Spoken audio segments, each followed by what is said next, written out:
Olá pessoal, sejam bem-vindos a mais um episódio do podcast O Jurídico Diz Que Pode, o podcast voltado para a área de condominial, mas com um foco bastante direcionado a questões jurídicas, né? Vocês nos encontram em todas as plataformas de áudio, agregadoras de podcast, mas é legal vocês seguirem lá também no YouTube, fazerem a inscrição, compartilharem. Instagram, TikTok, vocês conseguem encontrar o Jurídico Diz Que Pode lá. Nós temos, rotineiramente, a gente coloca alguns reviews, alguns teasers de episódios anteriores para fazer a chamada, para jogar vocês para os canais principais, para conseguirem assistir o conteúdo que nós entregamos. Toda quinta-feira, às 19 horas, um episódio novo no ar, em todas essas plataformas. E não vai ser diferente essa quinta-feira, não percam, que o episódio com certeza vai estar fenomenal, apesar de que é um pouco suspeito a gente falar, cada episódio a gente tem analisado que está tendo uma evolução e um melhor que o outro, sempre com o objetivo de levar conteúdo e sempre o melhor para vocês. Eu estou aqui com o prazer de dividir a mesa hoje com o Dr. Robson, doutora Cláudia, podem falar um alô pro pessoal?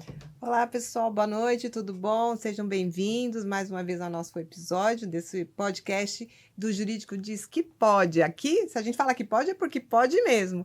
E hoje o nosso convidado vai trazer muitas informações importantes para você, síndico, principalmente. Então fica ligadinho, não sai daí.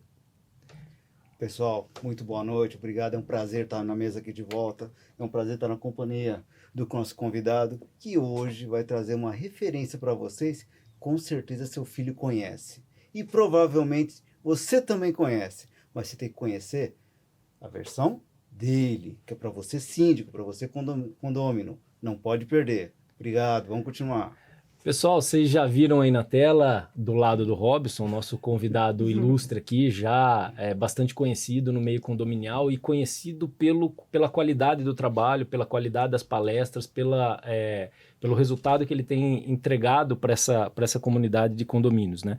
O assunto de hoje é uma abordagem extremamente importante e logo depois que eu der essa entrada eu vou apresentar o nosso convidado e deixar ele se apresentar, porque eu acho que nada melhor do que ele mesmo se apresentar para a gente não deixar nada de fora.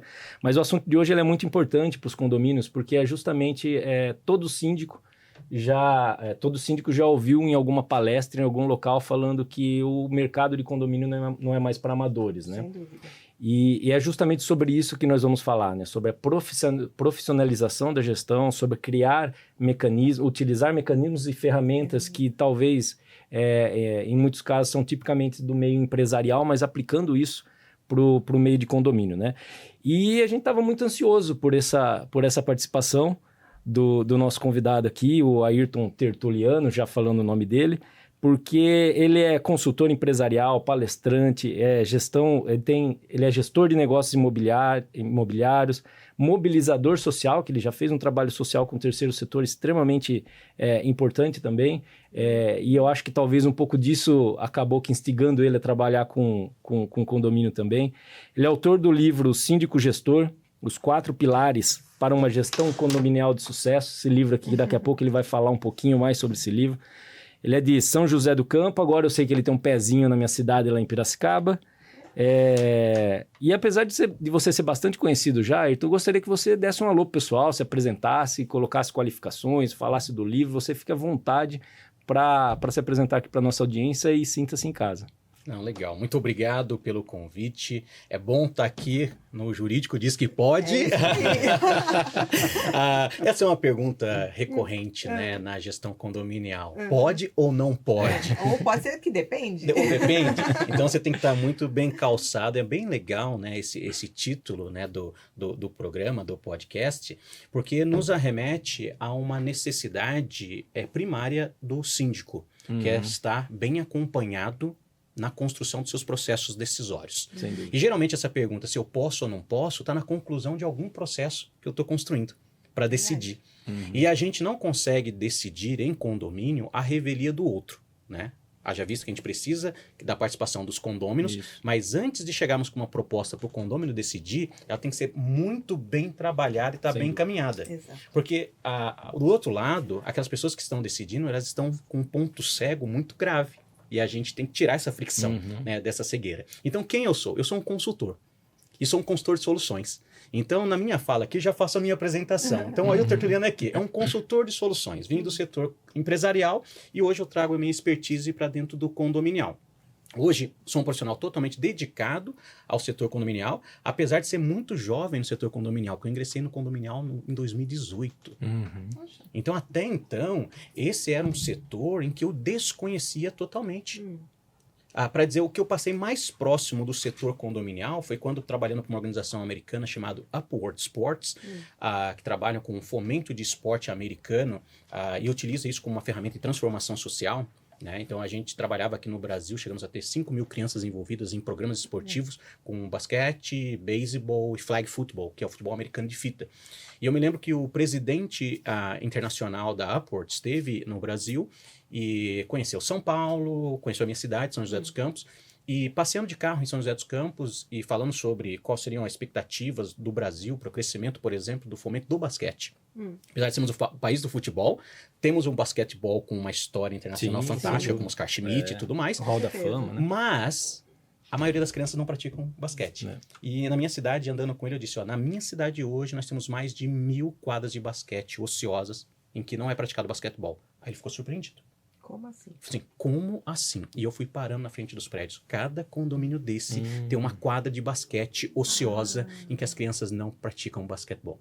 E ele falou para mim, cara, isso aqui é fenomenal. E eu me lembro que depois a gente foi para uma estrutura do SESI, né, para mostrar para ele como que era os equipamentos que a gente tinha à disposição para as pessoas praticarem o basquete, por exemplo, naquela época, né, naquele momento da viagem dele, a temática é exclusivamente o basquetebol. Então, aí eu tenho um projeto adormecido. Olha o spoiler aqui. Vamos lá. Tá? De fomentar esporte dentro dos condomínios. Interessante. Uma metodologia norte-americana de um grupo que tinha mais de 500 mil de crianças praticando esportes todos os anos em ligas esportivas infantis. Então, como eu disse, chegamos a ter 5 mil crianças trabalhando dentro desse programa que nós trabalhávamos aqui. Então, existe um potencial dentro do condomínio fantástico. Então, isso aí foi o mais próximo que eu cheguei do condominial. E aí eu tô falando aí de idos de 2014. 2013. Mas até então, só com essa visão, né, do esporte, desse momento que você estava passando ali, mas não com uma visão de atuar efetivamente no condomínio. Nem de gestão. Não, eu percebia o É. potencial, né, vamos dizer assim, como estava muito bem ramificado, né, esse setor, né, então, se a gente for pensar, por exemplo, que cada unidade condominial, tá, é uma ramificação de ajuntamento de pessoas que dependem de soluções, e eu com um viés de vendedor, você olha, puxa, o que eu posso entregar de solução para essa comunidade? Tá? Isso olhando de fora. Mas quando a gente está dentro da vivência, a gente percebe que as demandas são maiores ainda. Sim.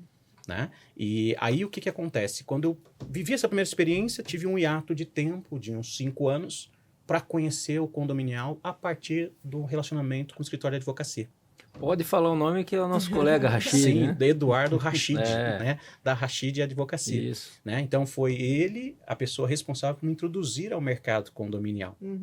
Então, Eu estava colocando aqui pro finalzinho do roteiro, que era para justamente puxar uma sardinha pro nosso lado lado, dos né? advogados, né?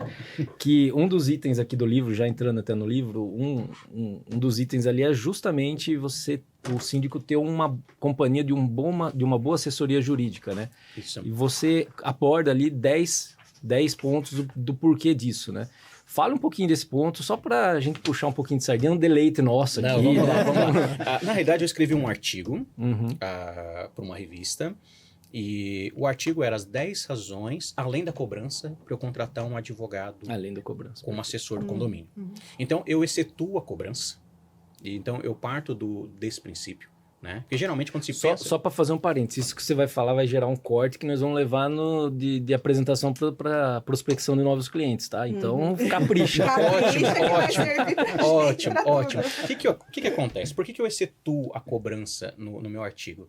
Porque eu não quero relegar a figura do advogado simplesmente para solucionar um problema, ou melhor, quando a vaca foi pro brejo.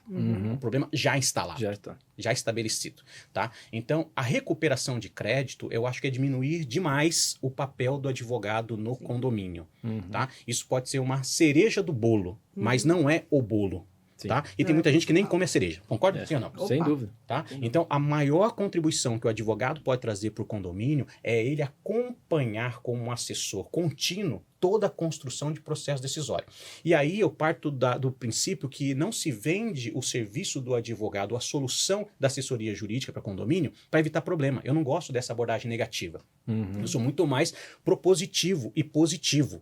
Eu acredito que o advogado não está ali para evitar você cair no buraco. Não é essa a ideia. Não é mitigar problema. Ele está ali para ajudar você a fazer o bom caminho, a boa viagem. Seguir uma rota segura. Viajar bem. Então, quando eu saio da minha casa e eu coloco o endereço do meu destino no Waze, eu peço à companhia do Waze para eu fazer uma boa viagem. Não é para eu me livrar das enrascadas. Não é essa a ideia. Porque quando eu faço a boa viagem, muito bem orientado, eu consigo parar para tomar um café. Sem dúvida. Eu consigo usufruir, por exemplo, daquela música que eu estou ouvindo, do bom bate-papo no carro, porque eu vou seguro e tranquilo, sabendo que, ainda que eu precise tomar alguns desvios, eu vou ter uma expectativa, uma provisão, uma previsão da minha chegada. Então, o que o advogado faz comigo? Ele é o bom companheiro, a boa companhia. Aí eu vou descrever 10 itens de dores do gestor. Por exemplo, lidar com burocracia. É uma dor tremenda. O advogado, ele vai me ajudar com isso. Ele vai me preparar, por exemplo, para eu poder construir uma boa assembleia.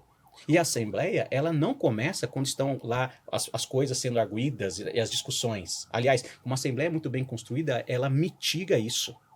Eu até, respondendo uma pergunta num podcast, né, para construir uma assembleia bem-sucedida, eu falo sobre a possibilidade de a gente reduzir os debates dentro da assembleia. E eu até uso a chamada, né, eu faço a seguinte provocação, que decisão assemblear não é por argumento. Nunca foi, ela é por voto. Sim. Isso. Então, Perfeito. todos têm direito a acesso à Assembleia, mas nem todos têm direito a voz em Assembleia. Até o Corte, depois recebeu alguns comentários de advogados, algumas pessoas muito bem situadas no setor condominial, que não assistiram todo. E aí, o princípio... Esse corte tá veiculando essa semana, Tá, esses dias aqui. tá repercutindo vi, muito. Tá legal. Né? Aí é importante também, você que consome cortes, tem que voltar e Tem que assistir voltar. o argumento Assistir todo. pra entender o Pra você entender o contexto, né? contexto. Lógico. Porque qual é a ideia? Hoje a gente constrói a experiência da Assembleia sem uma orientação de arcabouço jurídico adequado. É muito limitado. Aí nós vamos lá para leis da SA e tudo mais. Vamos usar outros elementos para trazer experiência para dentro do condomínio. Mas o que é uma Assembleia? É o ajuntamento daqueles proprietários que vão avalizar uma decisão que está sendo construída. Então eles vão ratificar ou retificar uma decisão que já foi tomada. Porque na Assembleia não dá para a gente construir processo decisório. Você não tem tempo. Então, esse processo decisório tem que ser construído anteriormente com pesquisa, prospecção, orçamento, avaliação financeira, a análise de contrato, análise de documentação. Né? Essa semana eu estava, por exemplo, com um grupo e eles estavam votando a contratação de uma empresa. E aí tinham várias empresas que iam ser apresentadas. Eu falei, você não tem tempo hábil, nem condição numa assembleia para decidir isso. Então o que você faz? Decide o conceito, Perfeito. contratar a empresa X O para tal escopo, solução. o conceito e o orçamento. Aprova o E conceito, valor. o teto do orçamento Pronto. e depois a análise com o grupo de trabalho, administradora, síndico, assessoria Conselho. jurídica, conselho, constrói ali então qual é o melhor Porque contrato que a gente o vai risco assinar. de você aprovar uma empresa, depois vem o contrato, o advogado, ou vai fazer uma análise de perfil, de crédito dessa empresa, e daí depois que foi aprovado em assembleia, Eu falo, não é mais você identifica e fala, opa, não dá, Não essa, dá ela pra não quer seguir essa com cláusula do essa. contrato é abusiva, não dá para seguir, tem que chamar uma outra assembleia. Então, ontem, inclusive, no finalzinho da assembleia, estava tendo uma aprovação para a pintura, e levaram 2 empresas. E daí começou um bate-papo, porque não tinha um terceiro orçamento. Eu falei, vamos fazer o seguinte, vamos suspender. Eu estou há 2 semanas nesse condomínio. Vamos suspender, reagenda para daqui uns 30 dias, e daí nós vamos trazer o escopo do trabalho, alguém para falar sobre, um engenheiro para falar sobre a questão técnica do trabalho, de como vai ser desenvolvido, e aprova um teto. E daí, depois disso, busca os orçamentos, a gente faz toda a due diligence, faz toda a análise volta pra jurídica trás pra e o começar a contrato, e fazer, depois, se trazer uma a empresa não informação. deu, porque não atendeu os requisitos, você vai para outra, enfim. Mas é esse o caminho, né? É interessante você falar do advogado dar essa assessoria, dar esse suporte, mas dentro do seu livro a gente vê também a importância de um consultor com uma visão Sim. justamente para isso. Tanto que você apresenta no seu livro várias ferramentas, né?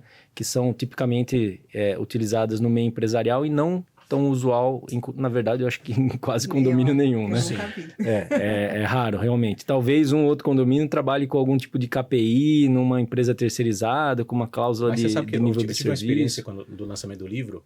Um síndico da cidade de Guarulhos, né, um casal, né, de síndicos, e um deles é engenheiro e veio da indústria, engenheiro de produção.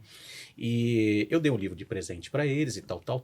Ele leu o livro e depois ele falou comigo o seguinte, foi muito interessante a abordagem dele. Ele falou assim, Ailton, tomara que ninguém leia o teu livro. Eu falei assim, por que, rapaz? Ele falou, cara, aqui tá o meu segredo, o segredo do meu diferencial. Olha Tomara só. que ninguém leia isso. Olha Porque só. como engenheiro de produção, ele usava essas Isso aí ferramentas, né? Gestão de KPIs, uma análise SWOT, um smart para poder construir ali a decisão de o que priorizar dos projetos que tem, como construir um bom plano de ação, né?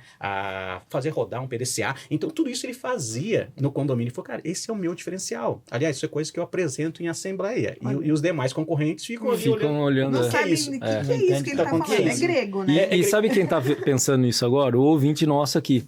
Pessoal, não é nada grego, tá tudo aqui, ó. Tá tudo no livro do Ailton. A tradução de cada um desses conceitos, a aplicação de cada um desses conceitos, e é fenomenal, realmente é uma visão que, do ponto de vista, acho que nosso aqui, é quase que unânime, que é isso que falta pro condomínio, né? Mas uma coisa que é interessante, que eu acho que aí é o perigo, por exemplo, voltando àquele corte que deu bastante repercussão, né, da questão da participação em assembleia. Quando você tem uma visão única, focada, sabe, com foco muito concentrado, quando se trata de uma temática como gestão condominial, você tem que ter uma visão um pouco mais aberta. Tem que ser multidisciplinar. Tá? Então, se a gente for pensar, por exemplo, a pergunta que surgiu, o corte foi, como construir uma assembleia bem-sucedida? Bom, existem fricções na assembleia.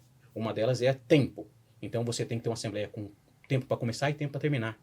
E eu sou partidário de que isso tem que estar no edital. Porque se eu tiver previsibilidade de começo e fim, eu consigo garantir mais audiência. Porque pessoas vão lá até para pagar para ver. Quero ver mesmo se vai acabar. Exatamente. Tá? Essa duvido. Segunda coisa, outro ponto de fricção é a questão do próprio debate. Então, esse debate, não, mas os assuntos têm que ser debatidos perfeito, mas não precisa ser na Assembleia, não é o fórum de debate. Eu posso abrir outros fóruns, a tecnologia me ajuda com isso. Posso ter enquetes, posso ter reuniões prévias, eu posso ter questionários, eu posso ter vários mecanismos em que a informação vai chegar, as perguntas vão ser levantadas, as respostas vão ser entregues e depois nós podemos utilizar a Assembleia para dar um relatório dessa experiência. Isso. Perguntas foram feitas nessa ordem. Então, para a gente poder finalizar aqui o nosso assunto, nós vamos abrir para 3 perguntas para a gente poder concluir. Olha que interessante.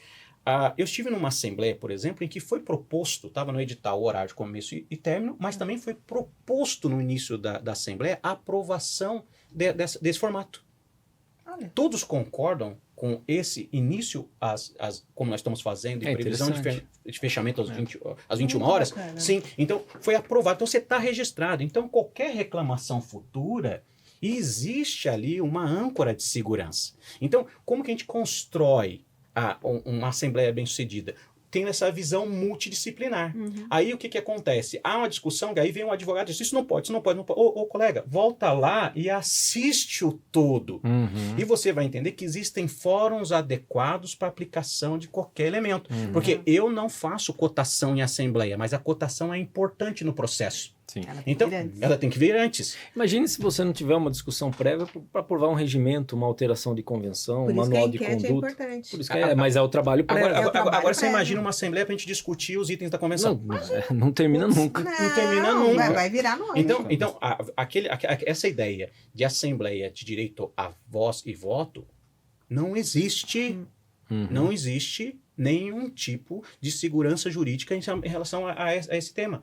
Eu sou obrigado, ou seja, imagina 100 pessoas na Assembleia, e aí eu parto do princípio que todos têm voz e voto. E uma delas que não falou? Ela vai entrar o quê? Com uma reclamação judicial agora para anular? Porque eu não pude falar? Não existe isso. Então eu vou lá no princípio seguinte, não foi me dado o direito de votar, porque eu não fui avisado, ou seja, eu não recebi a notificação, eu não tive acesso à Assembleia, ou seja, eu fui impedido de participar, e o sistema de votação não contabilizou meu voto. Isso não significa, você limitar não significa que essa pessoa não vai poder fazer uma questão de ordem por alguma questão que ela tem identificado, mas não discutir o mérito do que está sendo discutido, por exemplo, dos orçamentos das empresas, né?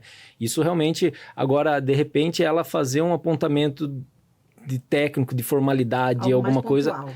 Porque daí ela tem o direito a isso. Sim. Mas aí é uma questão justa, Mas né? vamos lá, vamos pegar aqui. O que é a questão de ordem num debate? É uma exceção. É uma exceção. O princípio da questão de ordem é exceção. Porque se você tornar a questão de ordem uma regra, gente, não vai acontecer... Aí vira... Aí não é mais questão de ordem. Não é mais questão de ordem. Aí vira Câmara Municipal, né? Você concorda? Os Não, mas nem na vereadores. Câmara Municipal você tem uma experiência exaustiva de questão de ordem. Chega uma hora que o presidente diz, agora parou. Então, Exato. por que nós temos uma presidência? Ela está lá para fazer a gestão do andamento. Colocar E ordem. no andamento também está a questão da gestão do tempo. Então, eu não posso permitir que esse assunto ele tome vulto de tal maneira que o controle do tempo saia da mão. Aliás, existe uma estratégia, tá? E aí eu quero dar uma dica para os síndicos aqui. Toda resistência, ou toda oposição, ela usa essa estratégia para te trazer um problema no teu processo decisório que culmina na Assembleia. É estender o debate. Uhum. É o desgaste. É o desgaste.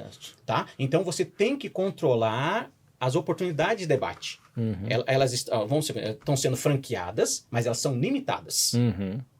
Então, quando você tem uma visão multidisciplinar, né, eu já administrei escritórios de advocacia. Uhum. E aí eu chego dentro de um ambiente, o que eu faço como administrador lá dentro? Nós vamos trabalhar em cima de uma expertise que o advogado não tem. Ou naturalmente não vem de formação. Então, por exemplo, o advogado tem uma dificuldade de vender o seu próprio trabalho. Uhum. Porque ele é cerceado já lá na origem de que ele não pode não propagandear Não o seu pode serviço. fazer propaganda, exatamente. Ou seja, eu tenho que me limitar ao meu nome na fachada. Uhum. Então, isso é um princípio castrador que precisa ser debatido. Tá? Então, eu tenho que ofertar o meu serviço agora com ética, segundo regramentos. E aí, sabe o que a gente acaba tendo? A gente tem um princípio bíblico que é bastante interessante, né? Que é coar o mosquito e engolir o camelo. Tá? Não. Nós vamos discutir aqui na ordem que não pode propagar o seu serviço. Ninguém propaga o serviço. Parece que está todo mundo andando bonitinho, mas como é que a gente concorre? Jogando os honorários mais para baixo. Aí você coa o mosquito e engole o camelo. Sabe o que acontece? Os honorários vão cada vez mais para baixo, mais para baixo, mais para baixo. A gente puxa a régua do honorário da advocacia condominial e sucateia. Sabe? Uma entrega que é de um valor imensurável. Sim. Eu estava no condomínio ontem, tá? Que sofreu um problema que para mim é o maior ralo de desperdício financeiro no condomínio. O condomínio sofreu uma ação trabalhista, à revelia, e foi condenado a pagar R$270 mil para um funcionário. Nossa.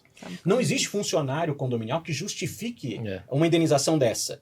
O que aconteceu ali? Foi indenizado pela incompetência do condomínio e pelo descaso do condomínio em relação à sua cobertura jurídica. Então, se esse condomínio tivesse uma assessoria jurídica contratada, de maneira alguma esse evento aconteceria. Agora vamos pegar o honorário do advogado. Esse 270 mil pagaria quantos anos de serviço? Então, divide isso pelos meses. Na minha visão como administrador, eu não abro mão de andar na companhia de um bom advogado. Então, isso eu vendo para o síndico. Tá? Então, você pode ter duas abordagens na sua gestão. Ele pode ter a abordagem daquele cortador de custos. Então, eu vou tirar. E aí, o dialeto que eu vou utilizar no condomínio é reduzir, cortar, economizar. Tá? Aqui não vai ter espaço para ninguém. Você não vai nunca poder ter um advogado, um bom consultor, seja uma boa administradora ou um bom serviço de controle de acesso no teu condomínio. Por quê? Você vai sempre querer pagar menos e receber cada vez menos. No dia que você precisar melhorar, as pessoas não vão entender, porque eles estão acostumados com esse dialeto da escassez. É cultura. Cultura. Isso, né? E agora, quando você usa o dialeto do otimizar, do melhorar e do prosperar, aí eu justifico. Por que eu preciso pagar uma assessoria jurídica? Sabe por quê? Porque ele vai me ajudar a otimizar tudo aqui no condomínio. O Eduardo Rachid, ele tem uma máxima que eu acho fantástica. Ele é um advogado que gosta de participar de assembleia. Sim. E tem muitos advogados condominiais que correm de assembleia. Aí a pergunta dele é, doutor, por que você gosta de estar na assembleia? Ele falou, sabe por quê? Porque a assembleia ajuda a otimizar o trabalho dentro do meu escritório. Sem dúvida.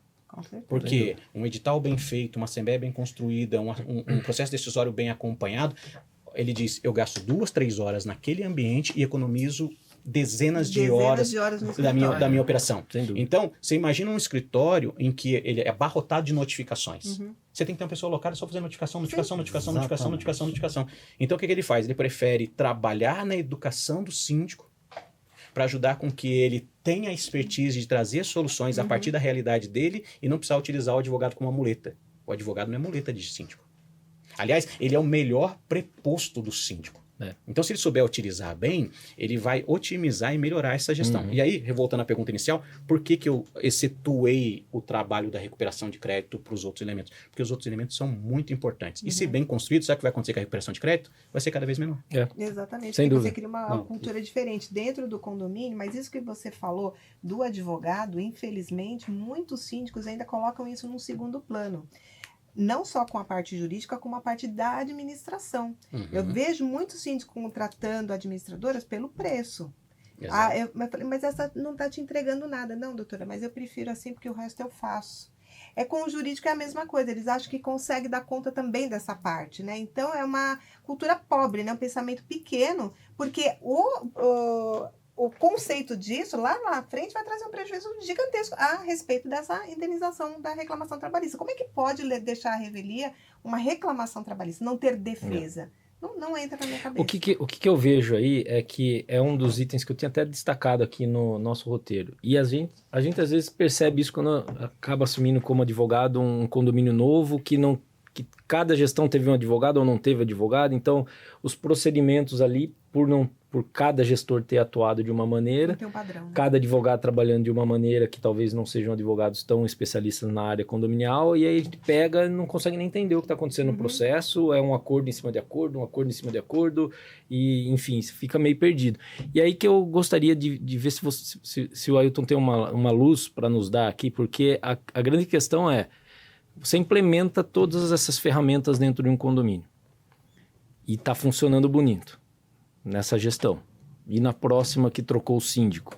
Como fazer isso daí ficar perene, perpetuar para as próximas gestões e próximas gestões? Essa que eu acho que é a grande dificuldade desse mercado, porque com essa possibilidade de mudança da gestão, você acaba perdendo um pouco o controle, porque o cara que entrar ali vai falar, não, quero fazer do meu jeito. Isso aí dá muito trabalho. Não, eu acho o seguinte, não tem como a gente tornar isso, perpetuar essa experiência, se ela não for compartilhada para dentro do condomínio. Tá? Cultural, no caso. Tem que tornar uma cultura. E aí, essa questão de cultura é transmissão de jeito de fazer.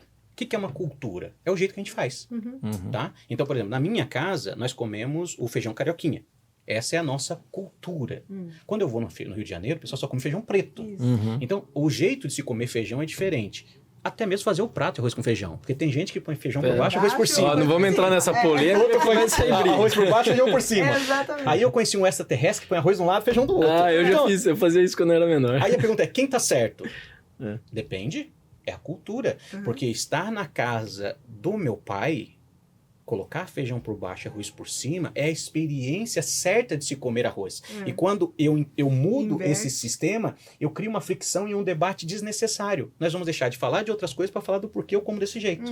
Então, entender como a cultura funciona, ou como é o jeito de se fazer as coisas, é muito importante. Então, se eu estabeleci um elemento novo, que é usar ferramentas, eu tenho que pegar essas ferramentas e transmitir elas para os conselheiros e fazer com que eles utilizem junto comigo e explicar a utilização dessas ferramentas para os próprios moradores. Isso. Imagina, por exemplo, uma assembleia em que eu vou apresentar uma solução, como, por exemplo, trocar a portaria presencial por uma portaria remota com a justificativa de redução de despesas, otimização do meu orçamento.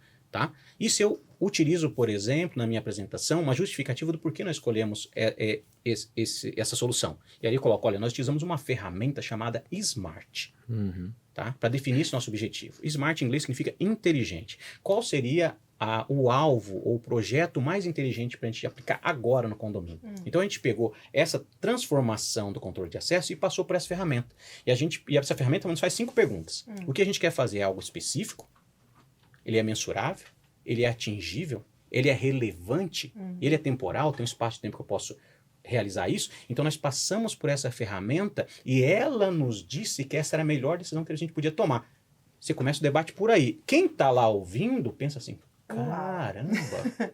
Pensaram mesmo Pensaram nesse mesmo. negócio. Então, eu transmiti para aquela comunidade um jeito de decidir. Vamos dizer que trocou de síndico. Aí o síndico chega na próxima assembleia, gente, vamos fazer o seguinte, nós vamos cortar tal árvore, vamos tirar tal coisa, vamos mudar tal destinação. Aí as pessoas vão perguntar, como é que você chegou nessa decisão?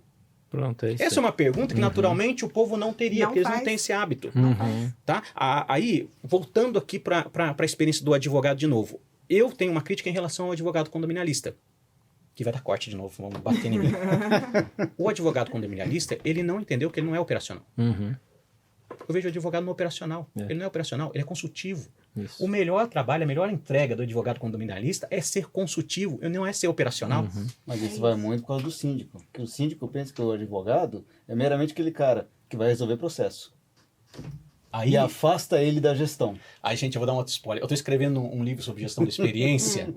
O síndico-chefe. Legal. Eu pergunto uma coisa para você. Se Opa. você vai no restaurante de um chefe, ele serve o prato para você, você muda a receita dele? De jeito nenhum. De forma alguma. Ele põe você para fora do restaurante. Uhum. Esse é o princípio do chefe. Vai Então- na Itália e pede ketchup na pizza. Não, pra você ver. é inadmissível. Tem até vários memes aí, né? É inadmissível. Então, aquele que está entregando a solução, tem uma proposta de valor, ele também tem que pôr uma limitação. Claro.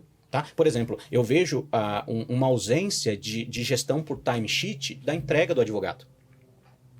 Então, Perfeito. o síndico chama o advogado várias vezes, ele vai lá várias vezes e ele não manda uma nota adicional de custo. Uhum. Ué, não tem problema. Só que esse tempo utilizado tem esse timesheet. Quando eu trabalhava com a Upward Sports, nós fomos abrir a unidade Brasil, tivemos dificuldade para entrar. Ainda era 2010, 11, ainda era governo Lula, Lula 2. E aí, o que acontece? Não conseguia entrar, aquela coisa tal. Aí houve uma interferência do governo americano para sair o nosso registro aqui no Brasil, para gerar a nossa filial aqui. E aí nós estávamos bem no interior, na região de Campos do Jordão, em São Bento do Sapucaí, e tô com um projeto piloto lá. Adoro lá. Aí, fantástico. Quando saiu toda a documentação, foi fazer o registro no cartório de São Bento do Sapucaí, o cartorário me chamou. Senhor, eu preciso conversar com o senhor. O que ele quer? Falou, tá tudo certo, tal, tá sendo registro, tá sendo CNPJ para vocês, papapá, mas eu só quero pedir um favor para você. É que na juntada de documento veio uma carta de solicitação assinada por Hillary Clinton. E tá aqui no cartório de São Bento do Sapucaí. Você me autoriza a fazer um quadro? Que tudo. Eu falei, eu quero um pra mim. Também quero. Porque você imagina, É. em São Loucura. Bento do Sapucaí, É. sabe? Então, é um negócio muito louco. E aí, quando a gente tava nesse processo todo, por isso que eu tô dando essa volta para dizer isso, tava com dificuldade, contratamos um escritório do Rio de Janeiro para fazer essa intermediação. E chegou uma época que eu estava tratando por telefone, chegou uma que eu recebi uma ligação e os americanos disseram, não liga mais para o escritório de advocacia. Não queremos mais você participando do processo. Eu falei, como assim? Por quê? Aí, essa foi a pergunta. Por quê? Foi o seguinte, porque eles cobram a ligação por minuto. É assim. Toda vez que eu tirava uma dúvida, gerava um timesheet Isso. e o custo, ó, pau! Eu preciso Lá em cima. instalar isso no meu escritório. Então, O que tem... eles fizeram? Olha o que eles fizeram. E funciona, tá? Não, ó, porque, olha que interessante, nós contratamos o melhor escritório para essa solução no Brasil, um escritório do Rio de Janeiro, foi envolvido, por exemplo, na época, ela era ministra de Estado americano, né, Hillary Clinton, secretária de Estado americano, olha quanta gente de peso. Sim. Você acha que o honorário desse advogado era baixo? Não. De forma alguma. E ele Ticket contabilizar o timesheet por minuto de ligação. Então, quer dizer, eu venho do universo, gente, que lidar com a advocacia é reconhecer o mérito daquele que me entrega.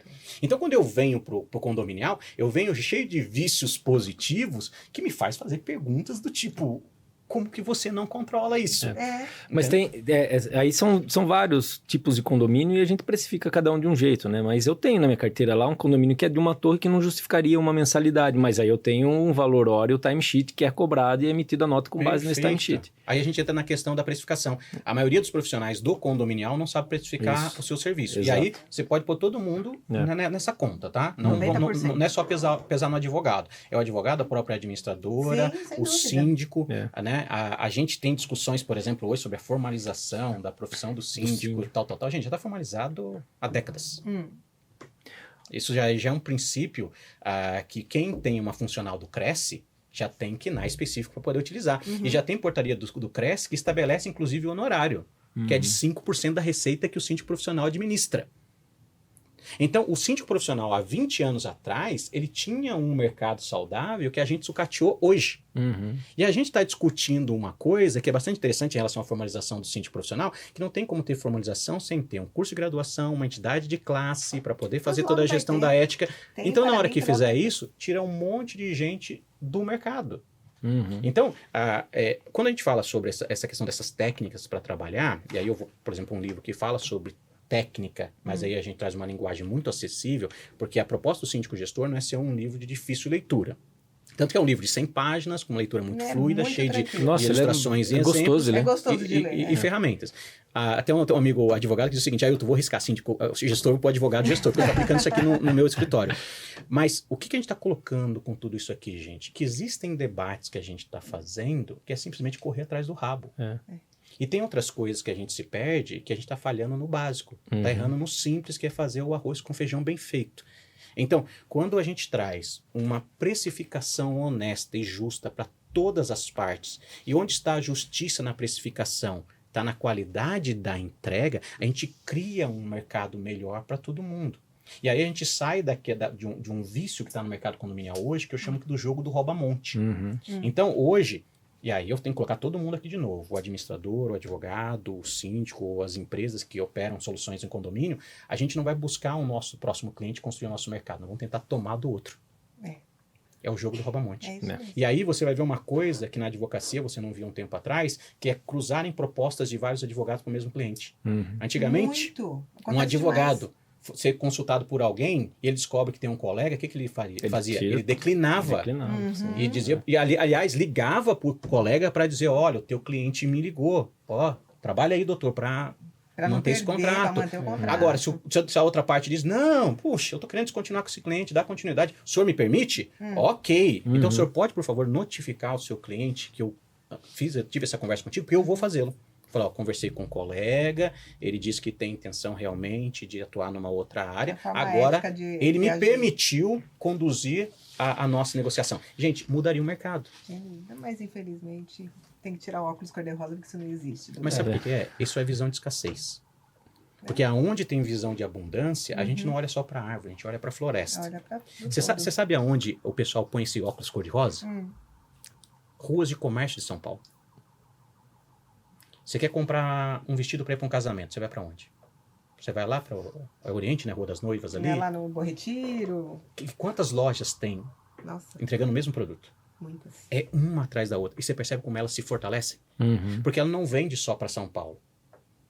Ela vai vender para São Paulo, mas a pessoa vai sair de Campos do Jordão para comprar, vai sair de Recife para comprar, vai vir de Porto Alegre para comprar. Percebe? Então, a gente fortalece de tal maneira que todo mundo se alimenta daquele ecossistema. Então, as ideias que eu vou trazendo aqui é para a gente quebrar alguns princípios e reconstruir. Porque não dá também para a gente ter uma visão do tipo, não dá para fazer nada. Dá para fazer sim. Tem espaço para todo mundo, desde que a gente trabalhe de uma maneira muito bem organizada, né? E olhando para essa visão com ética e essa visão de abundância. Não, fantástico. O papo tá ótimo, gente. O papo tá ótimo. Não esqueçam de se inscrever no canal e compartilhar com todos os colegas, amigos e inimigos, como diz a Cláudia. Eu roubei sua fala hoje, Cláudia. Ailton, fale um pouquinho do coração de aprendiz, porque eu acho que isso transcende, né? Isso é um negócio que transcende o direito, transcende conceitos empresariais, transcende condomínio, é algo que é muito interno. E fale um pouquinho sobre isso, que você aborda também um pouquinho sobre isso no livro. Eu acho fenomenal esse tipo de abordagem. A ideia do coração de aprendiz é você realmente abraçar para você o valor de aprendizado durante toda a vida, tá? Aquela ideia de se alimentar sempre de conteúdo, de coisas novas, revisar valores, até mesmo desconstruir e construir, tá? Porque uma coisa muito interessante sobre o aprendizado ao longo da vida é você aprender a desaprender. Para aprender de novo. Então, eu falo isso, por exemplo, nas minhas palestras. Quando você está numa palestra, por exemplo, você está recebendo uma provocação, que é aquele assunto que está sendo abordado. E ali vão ser entregues vários insights, coisas que, puxa, faz sentido para minha vida aqui. E agora eu pego aquilo ali e aplico na minha vida. Então, a vontade de aprender é também ter essa atenção e dedicar algum tipo de esforço para receber mais. Eu tive, por exemplo, no lançamento do livro Novas Vozes, são vários colegas advogados, Sim. né, que lançaram, tive no lançamento deles em Campinas. Legal. Eu não sou advogado, não sou operador de direito.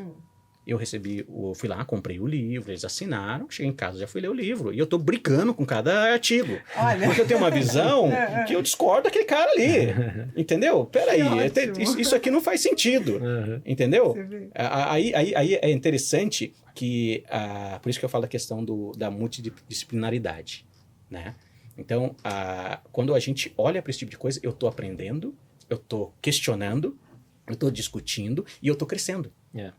Porque Porque para você questionar, você também vai ter que ter uma quebra de paradigma. porque vai ter você que- imagina, para eu chegar aqui num podcast jurídico para falar de elementos que não são do meu domínio, eu tenho que ter algum repertório. Uhum. Então eu tenho que buscar alguma coisa. Apesar de, nas graduações e pós-graduações que eu fiz, eu tive uma ou outra matéria ligada ao universo jurídico, daquilo que é a minha área de atuação, ainda assim eu tenho que cavar um pouco mais. Uhum. Eu tenho que buscar um pouco mais. E querendo ou não, gente, quando a gente fala de condomínio, a gente fala muito mais do elemento comportamental Sem dúvida. do que a letra fria da lei. Exato. Sem dúvida. Né? Então, hoje, por exemplo, fazer gestão condominial não é seguir apenas uma cartilha. É como essa cartilha repercute na vida e no comportamento e na resposta das pessoas. Porque, na verdade, comportamento é resposta. Uhum.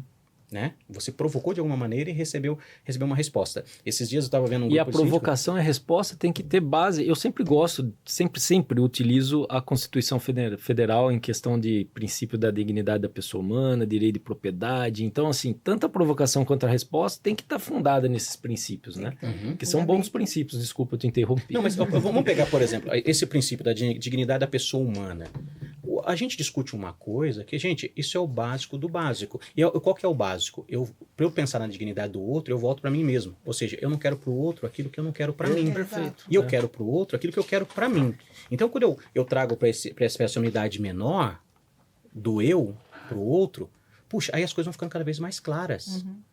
Sabe? Mas é que muitas vezes o óbvio precisa Eu ser ia falar dito, isso. que é o nosso... eu tô atrapalhando. Eu tô querendo falar aqui, Ai, mas meu gente, Deus do precisa céu. falar. Então fala. Não, Apaga. a gente fala do óbvio mesmo, né? Parece tão... Não precisa dizer, às vezes precisa, né? Precisa. Ainda que seja um direito fundamental previsto na Constituição, todo mundo sabe, ninguém pode alegar desconhecimento e ainda ninguém se coloca no lugar do outro, né? E isso traz um prejuízo tremendo para toda a coletividade. Eu acho que os grandes problemas que se dá dentro do condomínio é justamente por conta disso, você não se colocar no lugar do outro. Mas vamos pegar e trazer isso para uma unidade menor. Isso não está dentro de casa, no princípio do casamento, da questão dos filhos? entre as pessoas, Não é a óbvio relação. que eu amo meus filhos, mas eu tenho que dizer para eles o tempo todo que eu amo, com palavras e com ações. E até mesmo para eu poder repreender, se eu fizer uma introdução com amor, e eu chamo a minha filha e falo, queridinha, vem cá, papai te ama, mas você pisou na bola, tô tirando teu iPhone, tô tirando as tuas Isso. férias, tô tirando teu passeio, quer dizer, Nossa, você é bravo assim, Ailton? que sou. Isso é amor. Mas é amor. Mas veja bem, eu introduzi o amor e agora vai vir a disciplina. É. O peso da disciplina vai ser na mesma medida do Uhum. erro. Por quê? Porque eu tenho que equalizar isso. Exato. Uma coisa tem que anular a outra. Porque se a disciplina for menor do que o peso do erro, ela vai ver uma vantagem em errar. Percebe? Claro. Então, ela vai encontrar a vantagem. Então, pera aqui. Se eu dou um prejuízo de 10 e pago 1, Opa, vou continuar opa, dando tô no lucro de prejuízo. 9. É. Então, se eu dou um prejuízo de 10, no mínimo eu tenho que pagar uma restituição de 10. Se a minha restituição for maior, aí eu vou ter medo. Então, Aí o você temor, dá um passinho pra trás. essa que é a questão. Tolhe a pessoa, né? Então, qual que é a ideia, por exemplo, da penalidade? A penalidade, ela está ali para que ela possa impedir que aquele comportamento ruim se Se repita. repita. Tá? Exatamente. Então eu não posso, por exemplo, imagina um condômino antissocial que gosta de fazer festas e criar problema no condomínio. Tá? Eu mandar uma multa de uma cota condominial não diz nada para ele. Porque ele pagou no DJ 10 vezes mais. Ele não vai parar a festa ele vai às 10 continuar horas. pagando, Ele vai continuar. Então, enquanto a gente... O enfoque tem que ser esse, né? O enfoque tem que ser evitar que a situação aconteça e não punir simplesmente por Isso, punir. Exato. a punição tem que ser com inteligência. É. E aí, quando essas coisas elas são bem colocadas, aí volta para sua fala, o óbvio, ele tem que ser propagado novamente. Aliás, na verdade é o seguinte, o nosso sucesso está na confirmação do óbvio. É. Quanto mais você confirma o repetição. óbvio, é a repetição do óbvio. É. Aí você fala assim, cara, o que ele fez? Vamos pegar o sucesso do Romário, falando de futebol, né? O Romário tocava o samba de uma nota só. Quietinho na banheira, a bola chegava e ele colocava no gol. Mas fazia com primazia.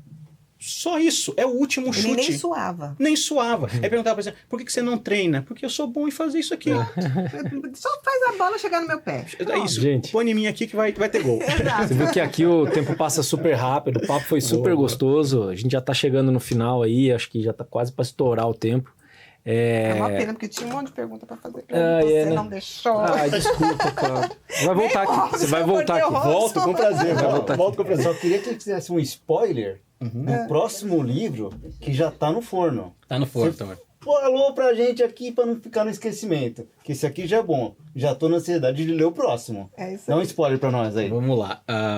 Eu criei uma palestra para provocar a leitura do livro Síndico-Chefe, Síndico Gestor, que é a palestra Síndico-Chefe, uma metáfora da metodologia Síndico-Gestor, que está no livro, baseado na animação Ratatouille.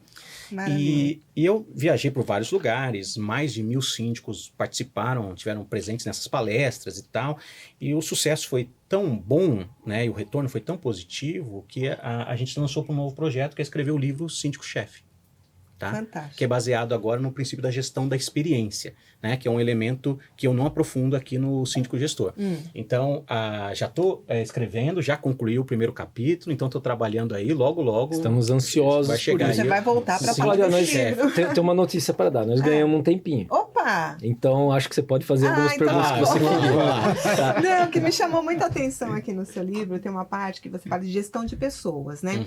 Então, você dá um exemplo do Carlos, que é engenheiro, morador, e que nas assembleias ele se manifesta positivamente, colocando as ideias e tal, mas ele não é um cara de ação.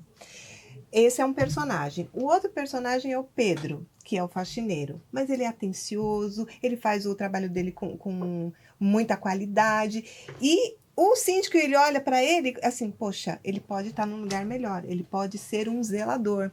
Como é que você explica pra gente esses dois paradigmas, né? O morador que tem um potencial para chegar junto e ajudar na gestão do síndico, como que o síndico pode aproveitar essa pessoa e também com relação aos funcionários, como é que ele pode colocar um incentivo para que todo mundo seja beneficiado por isso? Legal isso. Nesse momento, eu estou descrevendo um livro aqui, a utilização de uma ferramenta chamada 9Box, né? 9 caixas. Tá?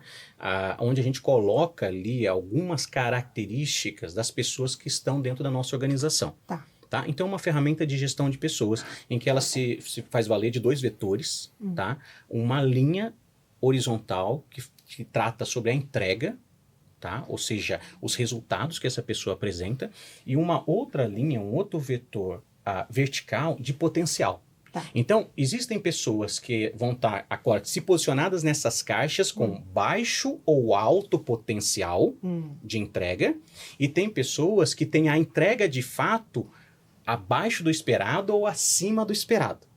Então, nós vamos cruzar essas duas informações. Então, quando você fala do engenheiro Carlos, a gente identifica de imediato um condômino, que é um engenheiro civil, que está alocado, por exemplo, numa grande construtora, tem uma expertise que quando ele fala, todo mundo se encanta, a gente já lança e já percebe o potencial lá em cima desse cara. Alto. Então, se ele não participa do condomínio, não tem entrega alguma, a entrega é abaixo do esperado, ele gera para nós uma pergunta. Ele passa a ser um enigma. Por que ele não ajuda? Aí eu tenho que provocá-lo para que ele possa começar a entregar um pouco mais. Isso. Tá? Então, existe o potencial de entrega, mas ele não está efetivado. Então, vai haver uma provocação para que isso possa acontecer. É como se eu trabalhasse como um diamante bruto. Eu estou vendo ali que tem valor, mas eu vou ter que tirar aquilo que... Para aproximá-lo os excessos. da gestão, que ele pode colaborar bastante, Sim, né? mas o síndico muitas vezes tem medo disso. Tá? Então, as pessoas em posição de liderança, que elas não entendem a sua posição, elas não estão bem resolvidas, elas têm medo de qualquer sombra de qualidade do lado delas. Olha que loucura, né? Então, isso é uma coisa interessante de pensar. Então, o gestor, que ele tem essa tranquilidade de montar um time com pessoas melhores do que ele, porque tem aquela metáfora da mesa, né? Se você estiver numa mesa em que você é a pessoa mais inteligente da mesa, tá na hora de você trocar de mesa. Sim. Tá? Você não pode ser o mais inteligente da mesa. Tem que procurar uma mesa em que alguém vai contribuir com você. Exatamente. Porque senão você vai se estagnar. Dali você só desce. Agora, olhando para outra vertente, que é o outro vetor, que fala do Pedro, né, que você falou do auxiliar de limpeza, ele tem baixa escolaridade. E ele está numa posição, por exemplo, das mais simples de atuação dentro do condomínio, ou das menores em remuneração. Só que a entrega dele é muito alta. Exato. Então ele faz o dele um pouco mais. E apesar de não ter formação, ele tem uma excelente comunicação, ele é uma pessoa agradável, ele é uma pessoa que fecha brechas. Então, existe uma entrega tão grande que agora a minha pergunta é por que eu não vou investir na capacitação dele? Porque se eu trouxer para ele mais escolaridade, treinamento, eu vou deixar ele pronto para assumir uma posição melhor, talvez o zelador do condomínio, o braço direito do síndico. Então, você conseguir olhar para isso e trabalhar utilizando a ferramenta é um facilitador. Porque você põe as pessoas dentro das caixinhas e fala, puxa vida, porque a maioria das pessoas no condomínio elas estão no meio do caminho. Elas são os mantenedores. Elas nem têm tanto potencial e nem têm tanta entrega. É aquele condomínio que não vai na assembleia, não faz nada, mas paga a cota em dia. Quer dizer, já me ajuda. Exatamente. Percebe? Então, é melhor do que aquele que não paga. É legal você colocar isso, porque a gente pega uma ferramenta de gestão e consegue trabalhar isso com facilidade. Esse tempo atrás eu estava num podcast, não lembro qual podcast, uma pessoa assistindo o podcast, que é curadora de um evento, e ela cuida de montar o casting de palestrantes e tal, e ela me viu aplicar uma ferramenta SWOT para condomínio. E ela entrou em contato comigo e falou assim, olha, eu sou professora de administração, trabalho com consultoria e para mim SWOT não se aplicaria em condomínio, mas da forma como você descreveu, com uma facilidade tamanha, eu falei, puxa, eu preciso que você venha dar uma palestra agora no meu evento. Que legal. Tá? Porque aí, vamos pegar aqui a questão do, que é aí uma ferramenta que eu tenho. Eu tenho um poder de síntese muito grande. Tá? Então, o que eu fui treinado para ser como consultor? Eu pego um tema complexo e eu trago ele para uma forma simplificada. Tá. Então, por exemplo, prestando consultoria para uma construtora, eu chegar para apresentar um relatório para o diretor da empresa, se eu tiver lá um relatório de 50 páginas, eu tenho que reduzir ele para uma lauda. É isso que cabe numa reunião. Então, como é que você vai trazer esse poder de síntese e entregar qualidade? Aí eu uso uma outra ferramenta que é o storytelling. Storytelling. Então, se você vê na nossa conversa, eu sou um contador de histórias. Eu estou o tempo todo aqui contando histórias. Quando eu falo, por exemplo, do princípio da Assembleia, eu vou contar uma história de como a gente aplica aquilo. Então, quer dizer, isso aqui vai ser sempre um elemento facilitador. E aí, pegando agora para a figura do advogado, né, que é uma audiência grande que a gente tem aqui, ele também utilizar dessas ferramentas para poder entregar a sua solução. Poder construir isso. Storytelling em Assembleia funciona muito bem. Na verdade, o storytelling insere a pessoa dentro daquele ambiente, faz ela se sentir parte. Põe no contexto, exatamente. Tanto que é utilizado nos principais shows de comédia, de stand-up, é a história contada. Os melhores palestrantes são bons contadores de história. Né? Então, contar história é uma ferramenta fantástica de sintetizar aquele elemento, e aí você faz uma entrega muito boa. Agora, você tem que tomar muito cuidado para que a tua história ela também não crie fricção. Então, você tem que ser inteligente em fazer essa colocação. Né? Então, quando a gente pegou esses dois elementos, o engenheiro e o auxiliar de limpeza, todo mundo ali se identifica nessa história. Ou porque ele é um desses personagens, ou porque ele conhece com muita proximidade esses personagens. Assim. Fenomenal. Tá? E aí ele fala, puxa, essa é uma coisa que de fato ela tem aplicação, funciona. Olha, agora eu acho que com essa pergunta da Cláudia eu tô salvo. Gente, agora nós vamos chegar no final, realmente. Gostaria de agradecer a audiência de todos vocês. Cláudia, quer falar mais alguma coisa? Não, só tem que agradecer ao Ailton por essa aula que deu aqui pra gente, né? Esse livro, gente, vocês precisam ter, você síndico, você advogado, porque o Ailton falou assim, advogado gestor também cabe aqui, né? Foi fantástico. Olha, aqui tem realmente os 4 pilares para uma gestão de sucesso. E essa questão... essa aqui, ó. Aqui na tela. Aí, pronto. Então, você que está nos ouvindo e nos assistindo, esse livro tem que ser livro de cabeceira, certo? Para auxiliar o síndico na sua gestão, para ter realmente um sucesso. Obrigada pela sua presença, obrigada por ter dividido a mesa aqui com os colegas e até a próxima. Robson, palavras finais antes da gente deixar o Ailton fechar com chave de ouro. Só tenho que agradecer ao Ailton, a presença dele aqui junto com a gente. Foi uma aula aqui, praticamente, não só por causa do síndico, conselheiro, mas inclusive para nós, advogados, nessa parte de gestão. Nossa sardinha também, né? Nessa parte de gestão, a gente meio que, como ele mesmo lembrou, na faculdade não é muito lembrado nesse ponto. Mas isso aqui pegou legal. E uma coisa que me chamou a atenção, que eu gostei demais. Dificuldade do condomínio, assembleia.